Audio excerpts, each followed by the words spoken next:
spazio a nuove generazioni di amministratori, c'è molto bisogno insomma, di raccogliere e di coinvolgere e infatti questo quindi è anche una grande condivisione perché è una lista unitaria che insomma, ha dato spazio per la prima volta anche nel Veneto, nell'Anciveneto che esiste dal 73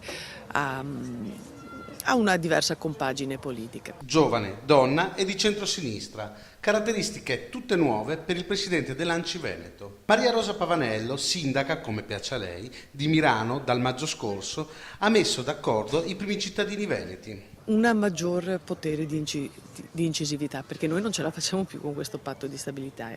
La maggior parte dei nostri comuni hanno delle risorse proprie e hanno il diritto ma anche il dovere di usarle per i propri cittadini. Autonomia fiscale e finanziaria e svincolo del patto di stabilità. Questi sui punti, come chiesto anche dal presidente nazionale dell'Associazione dei Comuni, Piero Fassino.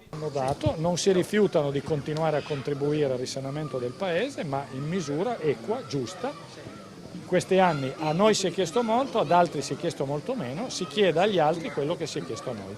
3 i vice eletti insieme a Maria Rosaria Pavanello. Sono Francesco Lunghi, sindaco di Monselice, Elisa Venturini, sindaco di Casalserudo e Angelo Tosoni, sindaco di Valeggio sul Mincio. Oggi noi arriviamo a sapere a fine anno quali sono i trasferimenti che ci dà il governo e quindi non riusciamo a programmare l'azione dei nostri comuni e quindi non riusciamo a erogare i servizi. L'autonomia deve permetterci di programmare la nostra azione.